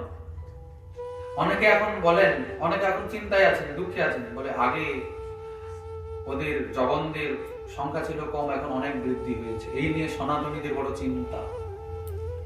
ভারতবর্ষে অন্য পৃথিবীতে তো অনেক জায়গাতে তো ওদের রাষ্ট্র হয়ে গেছে। হিন্দুদের সংখ্যা কত? হিন্দু এখন অত্যন্ত অল্প, তাই কিনা? কিন্তু হিন্দু তো পরের কথা, আগে তো সনাতনী, ঠিক কিনা? দেখুন সনাতন শব্দের অর্থ কি? সনাতন শব্দের অর্থ হলো যে চিরন্তন, যে নিত্য নূতন, যার কখনো নাশ হয় না, যাকে কখনো নাশ করা যায় না। কেন? ধর্ম সাক্ষাৎ ভগবান, ভগবানই ধর্ম, ধর্মই ভগবান। বেদ প্রণীহিত ধর্ম, বুঝতে পারছেন তো? মানে সনাতনের কখনো বিনাশ নেই, যার যতই অভ্যুত্থান হোক না কেন। আপনি কি মনে করেছেন মন্দির ভাঙছেন, বিগ্রহকে ভাঙচুর করছেন? তাহলে ভুল ভাবছেন। আপনি আমাদের হৃদয় মন্দির থেকে তাকে বের করে দিতে পারবেন? আমরা সূর্যের উপাসনা করি, আপনি সূর্যকে সরিয়ে দিতে পারবেন কি? আমরা চন্দ্রের আরাধনা করি, আপনি চন্দ্রকে সরাতে পারবেন? আমি মৃত্তিকার এই পৃথিবীর আরাধনা করি, আপনি কই আপনার মসজিদের ওখান থেকে কই মাটি সরিয়ে দিন তো। আপনার যেখানে পূর্বপুরুষগণের সমাধি হয়ে আছে ওই ওখান থেকে মৃত্তিকা সরিয়ে দিন তো, দেখো সম্ভব কি? সম্ভব নয়। আমরা সিদ্ধান্তের কথা বলছি। সনাতনীরা যেন ভয় না পান, এই জন্য কথা বলতে বলছি। কেন ভয় পাবো না? কেননা আমরা ছিলাম, আমরা আছি, থাকবো। আপনিও তো সনাতনী, জগতে সবাই সনাতনী, জগতে সবার হৃদয়ে যিনি আত্মা রূপে বিরাজ করছেন তিনি সনাতন আত্মা, তার কখনো বিনাশ হয় না। আর যদি কেউ সনাতনের উপরে কুদৃষ্টি ফেলে, অন্যায় অবিচারের চিন্তা ভাবনা করছে, তবে যেদিন ঘোড়া পূর্ণ হবে, গীতাতে শ্রীকৃষ্ণ বলেছেন যদা যদা হি ধর্মস্য গ্লানির্ভবতি ভারত অভ্যুত্থানম অধর্মস্য তদাত্মানং সৃজাম্যহম পরিত্রাণায় সাধূনাং বিনাশায় চ দুষ্কৃতাম ধর্ম সংস্থাপনার্থায় সম্ভবামি যুগে যুগে। কোনো চিন্তা করার দরকার নেই, আপনাকে কেউ সরাতে পারবে না। হোক সমাজে অনেক আলোড়ন আসুক, কিন্তু আপনারা ভজনশীল হন, নিজ ধর্মনিষ্ঠ হন, শ্রী ভগবানের চরণে সম্পূর্ণরূপে আত্মনিবেদন করে দিন। বাস, রক্ষা করার মালিক রক্ষা করতে, আর মরতে তো একদিন হবে, কত চিন্তা কি? যিনি ধর্ম তিনি নিজেকে রক্ষা করবেন। আমরা কি পারবো রক্ষা করতে? আমাদের ক্ষমতা আছে, আমরা পারবো না, কিন্তু রক্ষা করার মালিক রক্ষা করবেন, ওতে কোনো চিন্তা নেই, কোনো ভয় নেই। এই দেখুন না হরিদাস ঠাকুরের জীবনে কি আজকের কথা কেন, কত আগের থেকে কত কি চলছে। এই কথা তো আজ থেকে প্রায় 550-600 বছর আগেকার কথা। তখনও তো এরকম পরিস্থিতি ছিল, তখন তো আরো ভয়ঙ্কর পরিস্থিতি ছিল। হ্যাঁ, রাস্তা দিয়ে যেতে যেতে এই হাঁকর মুখে থুতু ফেলে দিত, ব্যাস মুসলমান হয়ে গেল। এখন তো দেখো অনেক বদলেছে। আগে করোয়ার জল খাইয়ে দিত, মুসলমান হয়ে গেল। তিলক চেটে নিত, জিভ দিয়ে তিলক চেটে নিত, ছায়ে পা দিয়ে দিলেই আর মুসলমান হয়ে যেত। তখনকার দিনের মান্যতা। এখন তো অনেক রকমের পরিবর্তন হয়ে গেছে, এখন অনেক উন্নত হয়ে গেছে চিন্তা ভাবনা। এখন আমরা অনেক আনন্দে অনেক সুখে আছি, এত চিন্তা নেই। তবুও শোনা যাচ্ছে কোথাও কোথাও অনেকে খুব কষ্টে আছেন, কষ্ট হচ্ছে, হলেও চিন্তার কোনো কারণ নেই। শ্রী ভগবান আছেন, তিনি সব দেখছেন, সব বুঝছেন, সব শুনছেন। খালি কেবলমাত্র সময়ের অপেক্ষা। কথা বুঝতে পারছেন তো? এই বর্তমানে যা কিছু চলছে সবকিছু কিন্তু শাস্ত্রে লেখা আছে। ভাগবতের শেষে দ্বাদশ স্কন্ধে সবই আছে বর্ণনা, কি কি চলছে সবকিছু মিলে যাচ্ছে। ওসব হবে, কিন্তু আবার পরিবর্তন একদিন হবে। ও নিয়ে যেন সনাতনী কোনো চিন্তায় না করেন, কোনো দুঃখ না করেন, কেবলমাত্র ভগবত চরণে আত্মনিবেদন করে যেন করে থাকেন, বাস। জবন হইয়া যে হিন্দু আনি করে, প্রাণান্ত হইলে শেষে এ পাপ হইতে তবে। মোর মৃত্যুই হলো এই পাপের শাস্তি। জবন হয়ে হিন্দুদের ধর্ম করছে, এই মহাপাপের এই হলো শাস্তি, কি? মৃত্যু। পাপীর বচনে সেই পাপী আজ্ঞা দিল, দুষ্টগণে আসি হরিদাসের ধরিল। এক পাপী বুঝিয়ে বললো, আরেক পাপী আজ্ঞা দিল, হোক ঠিক আছে নিয়ে যাও। দুষ্টরা এসে হরিদাস ঠাকুরকে ধরে নিয়ে গেল। বাজারে বাজারে সব বেড়ি দুষ্টগণে, মারে সে নির্জীব করি মহাক্রোধ মনে। একটা একটা প্রহার করছে, হৃদয়ের মধ্যে কোনো দয়া মায়া নেই, একটা আঘাতেই যেন মরে যায় এমন ভাবেই সজরে আঘাত করছে ঠাকুরের শ্রী অঙ্গে। কৃষ্ণ কৃষ্ণ স্মরণ করেন হরিদাস, নামানন্দে দেহ দুঃখ না হয় প্রকাশ। দেখুন কিরকম নামের মহিমা। নামামৃতের আস্বাদন হচ্ছে। নামামৃত কেমন? মৃত সঞ্জীবনী। শরীরে ভয়ঙ্কর প্রহার হচ্ছে বটে, কিন্তু অঙ্গে কোন রকমের আঘাত অনুভব হচ্ছে না ঠাকুরের। দেখি হরিদাস দেহে অত্যন্ত প্রহার, সুজন সকল দুঃখ ভাবেন অপার। যারা ভালো লোক ছিল তারা হায় হায় করছে, হায় গো, এত ভালো মানুষ, এত এরকম সজ্জন, তার অঙ্গে এত আঘাত, এই ধর্মে সইবে না, এই বড় দুঃখের কথা, এই বড় কষ্টের কথা। কেহ বলে উচ্ছন্ন হইবে সর্বরাজ্য, সব ধ্বংস হয়ে যাবে যারা এরকম করছে, উচ্ছন্ন হয়ে যাবে। সে নিমিত্তে সুজনের করে হেন কার্য, ধ্বংস হওয়ার জন্যই এরকম কাজ করছে, ভক্তকে কষ্ট দিচ্ছে। মানুষের মনে আক্ষেপ হচ্ছে কি? যারা সরল প্রাণের লোক, যারা ভক্ত বৈষ্ণব, তাদের উদ্দেশ্যে, তাদের সম্বন্ধে কটু কথা বললে, ভালো মন্দ বললে, তাদের হৃদয় ভালো, তাদের আক্ষেপ হয় না? অন্তরের থেকে একটা অভিসম্পাদ বেরিয়ে আসে না? আসে কি আসে না? বলে ভালোটাকে কষ্ট দিচ্ছে, সে কোনো অন্যায় করেনি, কিছু করেনি, তাকে না জেনে না শুনে একটা তার উপর অন্যায় অবিচার করছে, তো ধ্বংস হয়ে যাবে সবকিছু। কিন্তু অন্যায়কারী তো এসব বোঝে না, ও ধ্বংসের রাস্তা যখন ধরে নিয়েছে ধ্বংসই হয়ে যাবে, এরকম একটা পরিস্থিতি। সাবধান। রাজা উজিরে কেহ সাপে ক্রোধ মনে, মারামারি করিতে উঠে কুঞ্জনে। কেউ কেউ সেই রাজাকে, মানে সেই মুলুকপতিকে, কেউ কাজীকে অভিশাপ দিচ্ছে, কি আবার রেগে গিয়ে মারতে উঠাচ্ছে তাদের উপরে, কিন্তু তা চলবে না, হরিদাসকে মারতেই হবে। কেহ গিয়া জবনগণের পায়ে ধরে, কিছু দিব অল্প করি মারহ ইহারে। একটু আস্তে মারুন না, যদি মারতেই হবে আপনাকে আমি বরং ধন সম্পত্তি দিব, এত কষ্ট দিবেন না, এত কষ্ট হচ্ছে। তথাপি দয়া নাহি জন্মে পাপী গণে, তবুও তাদের অন্তরে দয়ার উদয় হচ্ছে না। বাজারে বাজারে মারে মহাক্রোধ মনে, কৃষ্ণের প্রসাদে হরিদাসের শরীরে, অল্প দুঃখ নাহি জন্মে এতে কপালে।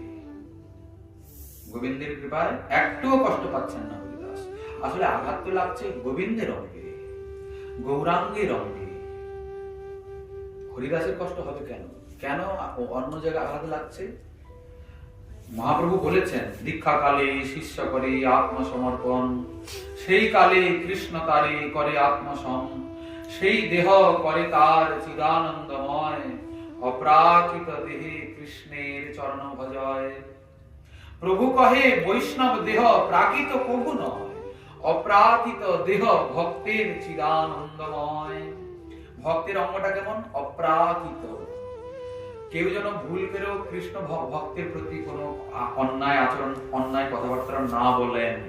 যদি সে মহাপাপীও হয়, হয়তো ভক্ত হওয়ার পরে কোনো খারাপ কাজ করছে, তাহলেও ওর নিন্দা চর্চা, ওর সম্বন্ধে কোনো খারাপ কাজ করতে যাবেন না কখনো। কেন জানেন? গীতাতে শ্রীকৃষ্ণ বলেছেন, অপিচেদ সুদুরাচারো ভজতে মাম অনন্য ভাব। আমার ভক্ত যদি দুরাচারী, মহা দুরাচারী হয়, যদি কেবলমাত্র আমার ভজন করে, তাহলে তাকেই সাধু বলে যেন। অর্জুন, তুমি দীপ্ত কণ্ঠে ঘোষণা করো, আমার ভক্তের কখনো নাশ হয় না। আচ্ছা, সে কৃষ্ণের ভক্ত, ওর উপরে কেবলমাত্র কৃষ্ণের অধিকার। আপনি যদি ওর উপরে অধিকার ফলাতে যান না, তাহলে কি বিপাকে পড়বেন তা আমরা বলতে পারবো। বুঝেছেন তো? আপনার ভালো লাগে না, তার থেকে দূরে থাকুন, তাকে দূরে সরিয়ে রাখুন। কি বলেন? অমুক লোকটা খারাপ কাজ করেছে, আপনি তোকে শুধরাতে পারবেন না। তিলক মালা করে এই রকম খারাপ কাজ করেছে, ভণ্ডামি করেছে, আপনি বললে তো শুধরাবে না। বা যদি শুধরাতে কোনো দণ্ডের বিধান সরকার করবে, সংবিধান করবে, আইন করবে, কানুন করবে, তার উপরে আরো সব থেকে বড় কানুন আছে ওখানে ভগবানের হাতে, তিনি সব দেখবেন, করবেন। আপনি তো কিছুই করতে পারবেন না। খামোকা ও নিন্দা চর্চা করতে গিয়ে আপনি কেন বিপাকে পড়ছেন? বুঝেছেন তো? আমরা নিন্দা চর্চা শুরু করে দিই, উল্টা পাল্টা কথা বলি ভক্তির উদ্দেশ্যে, কিন্তু না, এটা করা উচিত নয়। কেন উচিত নয়? ভক্তের দেহ অপ্রাকৃত। যখন সে গুরুচরণ আশ্রয় করেছে, সর্বস্ব গুরুচরণে সমর্পণ করে দিয়েছে। আর যখনই গুরুচরণে সর্বস্ব সমর্পণ করেছে, তৎক্ষণাৎ শ্রীকৃষ্ণ তাকে নিজের আপন করে দিয়েছে। আমার লোক হয়ে গেল। এখন এর উপরে কেবলমাত্র আমার অধিকার। এই জন্য আঘাত হরিদাসের অঙ্গে লাগছে না, লাগছে কোথায়? গোবিন্দের অঙ্গে। অসুর প্রহারে যেন প্রহ্লাদ বিগ্রহে কোন দুঃখ না জানিল, সর্বশাস্ত্রে কহে। প্রহ্লাদ মহাশয়ের কি কষ্ট হয়েছিল বলুন দেখি? হিরণ্যকশিপু কত কষ্ট দিয়েছিল নিজের পিতা হয়ে? যায়নি? আপনারা জানেন কি জানেন না? প্রহ্লাদের চরিত্র শুনেছেন তো টুকটাক? হ্যাঁ, সাপ, ভয়ঙ্কর ভয়ঙ্কর বিষধর সাপ সব ঘরের মধ্যে, তার মধ্যে প্রহ্লাদ ফেলে দিয়েছে। কত বছরের বালক? 5 বছরের শিশু। সাপগুলো মহাক্রোধে দংশন করছে প্রহ্লাদ মহাশয়ের স্ত্রী অঙ্গে। সাপগুলো দাঁত ভেঙে যাচ্ছে, কিন্তু প্রহ্লাদের কোনো ক্ষতি হচ্ছে না। যখন দেখলো সাপের দ্বারা মরছে না, প্রহ্লাদকে নিয়ে করলোকে একটা ঘরে বসিয়ে ভয়ঙ্কর ভয়ঙ্কর অস্ত্র নিয়ে, মহাভয়ঙ্কর করাল বিকরাল রূপধারী অসুরগুলো প্রহ্লাদের অঙ্গে জোর পূর্বক আঘাত করছে। অস্ত্রগুলো ভেঙে টুকরো টুকরো হয়ে চলে যাচ্ছে, প্রহ্লাদের অঙ্গে কোনো আঘাত লাগছে না। বুঝলেন? আবার কখন পাহাড়ের উপরে নিয়ে গিয়ে পাথর বেঁধে দিয়ে অঙ্গে ফেলে দিচ্ছে জলে। হ্যাঁ, পাথর শুদ্ধ প্রহ্লাদ ভেসে উঠছে। একটা গান আছে না, লোকে বলে হরি নামের ফলে শোলা ডুবে পাথর ভাসছে, গানটা কথা আছে না? শোলা ডুবে যাচ্ছে, পাথর ভেসে যাচ্ছে নাম প্রভাবে। নাম কি? মৃত সঞ্জীবনী। মৃত সঞ্জীবনী সুধা তাকে আস্বাদন করছেন। হ্যাঁ, নামের কৃপায়, প্রভুর কৃপায় কেমন করে দেখুন উদ্ধার লাভ হচ্ছে। আবার করেছে কি? হিরণ্যকশিপু বিষ খাইয়েছে, গরদানৈর বিষ। কতবার? এগুলো কিন্তু একবার নয়, ভাগবতে বহু বচন লেখা আছে সবগুলিতে। বহুবার প্রচেষ্টা করা হয়েছে, বহুবার সাপ কামড়েছে, বহুবার অসুরের নাম হয়েছে। আবার করেছে কি? প্রহ্লাদকে বেঁধে শুয়ে দিয়েছে রাস্তায়, দিয়ে পাগল পাগল হাতি তাকে মদ খেয়ে দিয়েছে, আরো পাগল হয়ে গেছে, তার পায়ে নিচে পিষে ফেলবে এই চিন্তায়। কিন্তু প্রহ্লাদের কিছুই হচ্ছে না। শেষে যখন দেখলো যে কোনো কারণেই মরছে না, তখন করেছে কি? প্রহ্লাদকে 2-3টে পাথর ঢুকে দিয়েছে, দিয়ে মাছ সমুদ্রে নিয়ে গেছে নৌকার উপরে। আর বড় বড় মহাবৃক্ষ, বড় বড় পাথর সবকে তুলে নিয়ে, অসুর তো তাদের অনেক ক্ষমতা, প্রহ্লাদকে ঠেলে ফেলে দিয়েছে জলে। দিয়ে তার উপরে বড় বড় গাছ, কাঁটা ঝোপ, বাঁশের ঝাড়, বড় বড় পাথর পর্বত সব ফেলে দিচ্ছে উপরে, যেন প্রহ্লাদ এসবকে পেরিয়ে আর উপরে উঠতে না পারে, জলের মধ্যে ডুবে যেন মারা যায়। কিন্তু প্রহ্লাদ স্মরণ ভক্তির আচার্য, অন্তরে চিন্তা করছেন গোবিন্দের, রামকৃষ্ণ হরি নাম চিন্তন করছেন। হঠাৎ করে নাম প্রভু অন্তরে সঞ্চার হয়েছেন। সারা জগতের শক্তিকে হৃদয়ে নিয়ে গোবিন্দ অন্তরে প্রকাশ হয়ে গেছেন। তখন প্রহ্লাদ কেন ধরে খেয়ে বিশাল বড় আগ্নেয়গিরির মতো সেই সব এদিক ওদিক ঘুরে গিয়ে প্রহ্লাদ আবার বেরিয়ে গেছে। দিয়ে এদিকে তো হিরণ্যকশিপু ভাবছে মাস মারা গেছে, আর চিন্তা নেই, এভাবে আর এখন বাঁচা। ও বাবা, বাবা আমি এসে গেছি। দেখছেন তো যেরকম ভাবে বলছেন প্রহ্লাদের অঙ্গে অসুরের আঘাত করলো, প্রহ্লাদের কোনো কষ্টই হলো না। শেষে আবার করেছে কি? এই যে হোলি হয় না, হোলির দিন আপনারা ওই করেন না, হোলিকা দহন, আপনারা হোলি জ্বালেন, কাঠ বাঁশ টাস ওইসব পাতা দিয়ে আপনারা করেন, আগুন জ্বালেন। ওটা কি বলুন তো? হিরণ্যকশিপুর বোনের নাম হচ্ছে হোলিকা। হোলিকাকে পিতামহ ব্রহ্মা বর দিয়েছিল। হোলিকা তপস্যা করেছিল, অমর হওয়ার জন্য বর চেয়েছিল। বললেন না, অমর করতে পারো না, অন্য কি বর চাও বলো। বলে আপনি এই বর দিন যেন আগুন আমাকে স্পর্শ করতে না পারে, আমি যেন কখনো অগ্নিদগ্ধ না হই। পিতামহ ব্রহ্মা বলেন হোক, ঠিক আছে দিলাম, তথাস্তু। কিন্তু এই এই এই বরের অপব্যবহার করো না যেন কখনো। যদি কখনো এই বরকে কোনো ভক্ত বৈষ্ণব সজ্জনের প্রতি প্রয়োগ করো, তাহলে তোমার নাশ তৎক্ষণাৎ নিশ্চিত। আচ্ছা, সে কথা তো ভুলে গেছে। অসুর তো বদমাস, তো ওরা ভালো কথা মনে রাখে না, ধ্বংসের দিকে ওদের আগ্রহটা বেশি। হিরণ্যকশিপুকে বলছে, দাদা আমি থাকতে থাকতে তুমি চিন্তা করো কেন? প্রহ্লাদকে হরিদাস পা কত লোকে মেরে ফেলেছি, তা ঠিক আছে, এই আমি কোলে বসবো, প্রহ্লাদকে নিয়ে চারদিকে বিশাল বড় অগ্নিকুণ্ডের নির্মাণ করো। হ্যাঁ, কুইন্টেল কুইন্টেল কাঠ, যত রকমের ঘি টি সব দিয়ে বিশাল বড় অগ্নিকুণ্ডে নির্মাণ হলো। সেখানে প্রহ্লাদকে কোলে নিয়ে আর হোলিকা বসে গেল। বলে এবার আগুন ধরা। আগুন ধরিয়ে দিয়েছে অসুরেরা। আগুন তো দাও দাও করে জ্বলছে, আর আগুন গিয়ে লেগেছে কোথায়? সোজাসুজি হোলিকার অঙ্গে।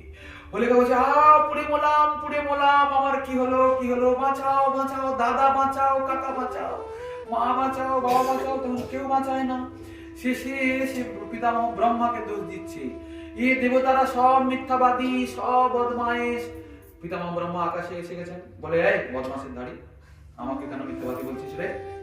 আপনি মিথ্যাবাদী, আপনি বলেছিলেন যে অগ্নি আমাকে স্পর্শ করবে না, এখন আপনার দেওয়া বর তো মিথ্যা হলো, আমাকে আগুন জ্বালাচ্ছে কেন? বলে আচ্ছা, আমার সব কথা তুমি ভুলে গেছো দেখছি। আমি যে বলেছিলাম ওই বরের কোনো অপব্যবহার করবে না, কোনো সজ্জন, কোনো ভালো ভক্ত ভক্তের অঙ্গে আঘাত করবে না, তুমি তো আমার কথা মানোনি। তুমি প্রহ্লাদের মতো মহাভাগবতের প্রতি এরকম অন্যায় বিচার করছো, এই জন্য এই আগুনে পুড়ে নিজেই মরবে। হোলিকা পুড়ে ছাই হয়ে গেল, যা কাজ শেষ। কিন্তু প্রহ্লাদের কিচ্ছু হলো না। দেখতে পাচ্ছেন তো ভক্তির কি শক্তি, শ্রী ভগবানের চরণে আশ্রয়ের কি মহিমা। আপনারা বলবেন আমার কি দেখেছি নাকি? নিজের চোখে না দেখে বিশ্বাস করতে নেই। দেখেনি তো দেখেন, নিজে করে দেখুন, কি বুঝেছেন? নিজে হজম করুন। তারপরে তা বলে এটা ভাববেন না প্রহ্লাদকে যেরকম করেছিল আপনাকে বলে আপনি বেঁচে যাবেন, এত ভক্তি আমাদের নেই। প্রহ্লাদ মহাশয় মহাভাগবত, এক ভাগবত বড়, ভাগবত শাস্ত্র, আর ভাগবত ভক্ত, ভক্তি রস পাত্র। এক হলো গ্রন্থ ভাগবত, এক হলো ভক্ত ভাগবত। কথা বুঝেছেন? ভক্ত ভাগবত, তবে আমাদের মতো লোভী লোক নয়, আমাদের মতো ভণ্ড লোক নয়, শুদ্ধ ভক্ত যারা কেবলমাত্র গোবিন্দ ছাড়া কিছুই বোঝেন না, কিছুই চান না, কিছুই পান না, তারা গোবিন্দের জন্য যাদের প্রাণ সর্বস্ব উৎসর্গীকৃত, তারা যারা সবার মধ্যে গোবিন্দকে দেখতে পান, তারা মহাভাগবত। আমরা তো নারী পুরুষ দেখছি এখানে কয়েকজনে, 50 জন নারী বসছে, 20 জন পুরুষ বসছে, আপনি কালো, আপনি ফর্সা, আপনি লম্বা, আমরা এসব দেখি। কিন্তু যারা মহাভাগবত, তারা সর্বভূতে তার ইষ্টদেবকে দর্শন করেন। বুঝতে পারছেন? আচ্ছা, এই মতো জবনের অশেষ প্রহারে দুঃখ না জন্ময়ে হরিদাস ঠাকুরের, হরিদাস মরণেও এ দুঃখ সর্বতা ছিন্ডে সেই ক্ষণে হরিদাসের কি কথা। যদি এই লীলার কথা কেউ চিন্তা পর্যন্ত করে, তার সমগ্র ত্রিতাপ জ্বালা শূন্য হয়ে যায়, দুঃখ থেকে মুক্ত হয়। সবে যে সকল পাপীগণ তারে মারে, তার লাগি দুঃখ মাত্র ভাবে অন্তরে। হরিদাস ঠাকুর অন্য চিন্তা করছেন, হায় হায় লোকগুলোর কি কষ্ট। কাদের জন্য চিন্তা করছেন? যারা তাকে মারছেন, তাদের জন্য চিন্তা করছেন, হায় লোকগুলোর কি কষ্ট, কত দুঃখ তারা পাচ্ছে, আমাকে প্রহার করতে তাদের কত কষ্ট হচ্ছে। এসব জীবেরে কৃষ্ণ করহ প্রসাদ, প্রভুর কাছে প্রার্থনা করছেন, ঠাকুর এদেরকে কৃপা করো, এদেরকে দণ্ড দিও না। মোর দ্রোহে নহু এ সবার অপরাধ, এদের দোষ নেই, আমার কর্মফল আমি ভোগ করছি, ঠাকুর এদেরকে কোনো দণ্ড তুমি দিও না। এই মতো পাপীগণ নগরে নগরে প্রহার করে হরিদাস ঠাকুরের, দৃঢ় করি মারে তার প্রাণ লইবা। জোরে জোরে মারছে, কি করে মরে, কিন্তু মরছে না। মনস্মৃতি নাহি হরিদাসের প্রহারে, বিস্মৃত হইয়া ভাবে সকল জগনে, মনুষ্যেরও কি প্রাণ রহে এ মারণে। তারাও চিন্তায় পড়ে গেছে, বলি মানুষ না কি গো, একটা চাবুকের আঘাত খেলেই তো আধমরা হয়ে যায়, আর এত মারার পরে মরছে না, এ মানুষ না অন্য কিছু।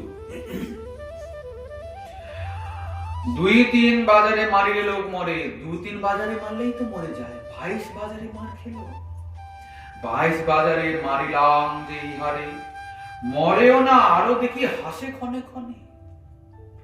মরছে তো না, তো মরছে না, আরো হাসছে, অট্টহাসি করছে, হরে কৃষ্ণ বলছে, রাধে রাধে রাধে রাধে করছে, হাসে ক্ষণে ক্ষণে। এ পুরুষ পীর বা সবেই ভাবে মনে এ পুরুষ। পীর মানে ও মুসলিমদের সাধুদেরকে পীর বাবা বলে, ওদের সাধু বলে মানুষ না পীর গো। আমরা আবার ভুল ভুল করছি না তো, তারা ভয় পড়ে যাচ্ছে আস্তে আস্তে করে। জবন সকল বলে ওহে হরিদাস, তোমা হইতে আমা সবে হইবে সর্বনাশ। এ দেখো তোমাকে মারতে গিয়ে বোধ হয় আমাদেরই সর্বনাশ হবে, তুমি কি গো, তুমি মরো না কেন? হ্যাঁ, সমস্যা দেখছেন তো। এত প্রহারেও প্রাণ না যায় তোমার, কাজী প্রাণ লইবে আমা সবাকার। আমরা তো মরবো, তুমি মরে যাও না, নাহলে কাজী বলে দিয়েছে যদি হরিদাস না মরে তোদের কর্তা। বুঝেছেন তো অবস্থাটা কিরকম? ওরাই সংকটে পড়ে গেছে। হাসিয়া বলেন হরিদাস মহাশয়, আমি দিলে তোমার সবার মন্দ যদি হয়, আমি বাঁচলে যদি তোমাদের ক্ষতি হয়, তবে আমি মরি। এই দেখো বিদ্যমান, দেখো তোমাদের দেখতে দেখতে মরে যাচ্ছি, চিন্তা করো। আমি বেঁচে থাকলে যদি তোমার ক্ষতি হয়, তাহলে আমি চাই না সেটা, তোমরা দেখো আমি মরে যাই। এত বলি আবিষ্ট করিলা হইলা করি ধ্যানে, এভাবে আবিষ্ট হয়ে সমাধিস্থ হয়ে গেলেন নামের স্মরণে, পুরো মৃত প্রায়। সর্বশক্তি সমন্বিত প্রভু হরিদাস হইলেন অচেষ্ট, কোথাও নাহি শ্বাস। কোন নাড়িও আর চলে না, শ্বাস প্রশ্বাস চলে না, ওনারা সিদ্ধ না, সবই পারেন ওনারা করতে, পুরো মারা গেছেন, এরকম অবস্থা, মৃত। দেখিয়া জগনগণ বিস্মিত হইল, মুলুক পতির দ্বারে লইয়া ফেলাইল। এবার উঠে নিয়ে ফেলে দিয়েছে রাজার সামনে। দেখুন মেরে নিয়ে এসছি, এবার মরে গেছে, চিন্তা নেই। মাটি দেহ নিয়া বলে মুলুকের পতি, কাজী কহে তবে তো পাইবে ভালো গতি। মুলুক পতি বলছে যাও এদের কবর দিয়ে দাও। কাজী বলছে না না না না, কবর দিলে তো উত্তম গতি, স্বর্গে চলে যাবে, জান্নাত পেয়ে যাবে, মাটি দেওয়া হবে। কি করবে? ওর দেহটা যেন কোনো সুফল কোনো গতি না হয়, কি করবে? বড় হই যেন করিলে নিচ কর্ম, অতএব বিহারে জুয়ায় হেন ধর্ম। এত শ্রেষ্ঠ কুলে জন্ম হয়ে এত নিচ কাজ করেছে না, ওর গতিটা যেন সেরকম নিচই হয়। কি মাটি দিলে পরলোকে হইবে ভালো, পরলোকে ভালো হবে, মাটি দেবে না। গাঙ্গে ফেলো যেন দুঃখ পায় চিরকাল, একে জলে নদীতে ভাসিয়ে দাও, উড়ানো হবে না আর মাটিতে দেওয়া হবে না, জলে ভাসিয়ে দাও, ভাসতে ভাসতে কোথায় পৌঁছে চলে যাবে, চিরকাল দুঃখ পাবে। কাজীর বচনে সব ধরিয়া জবনে, গাঙ্গে ফেলাইতে সবে তোলে গিয়া টানে। সব চ্যাংদোলা করে ধরে নিয়ে গেছে, জলে ফেলে দিলে, ঝপাস করে ফেলেছে জলে। গাঙ্গে নিতে তোলে যদি জবন সকল, বসিলেন হরিদাস হইয়া নিশ্চল। ও বাবা, ফেলে দিতেই আর দেখি কি ঠাকুর তো আর ধ্যানের মতো এসে বসে গেছে। ওই তো মরেনি না কি রে, বিশাল সমস্যার বিষয়। ধ্যানানন্দে বসিলা ঠাকুর হরিদাস, বিশ্বম্ভর দেহে আসি হইলা পরকাশ।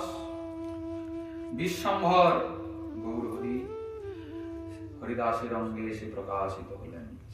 বিশ্বম্ভর অধিষ্ঠান হইল শরীরে, কার শক্তি আছে হরিদাসের নাড়িবারে? সারা জগতের শক্তি ভার নিয়ে মহাপ্রভু এসে হরিদাসের অঙ্গে অবস্থান করছেন। কি এই ঘরটাকে কেউ উঠাতে পারবে? ক্ষমতা আছে। সারা জগৎ যার অন্তরে বিরাজ করে, তিনি তাহলে কত ভারী? তিনি হরিদাসের অঙ্গে এসে বসে গেছেন, তাহলে হরিদাসকে কেউ নাড়াতে পারবে এখন? মহাবলবন্ত সব চতুর্দিকে ঠেলে, মহাস্তম্ভ প্রায় প্রভু আছেন নিশ্চলে। কৃষ্ণানন্দ সুধা সিন্ধু মধ্যে হরিদাস, মগ্ন হই আছেন বাহ্য নাহি পরকাশ। আচ্ছা, আগের কথা রইল আগামীকাল আস্বাদনের আকাঙ্ক্ষা। আজকে ওই কথা রাখা হলো এখানেই বিশ্রাম। নিতাই গৌর সীতানাথ প্রেমানন্দে হরি হরি।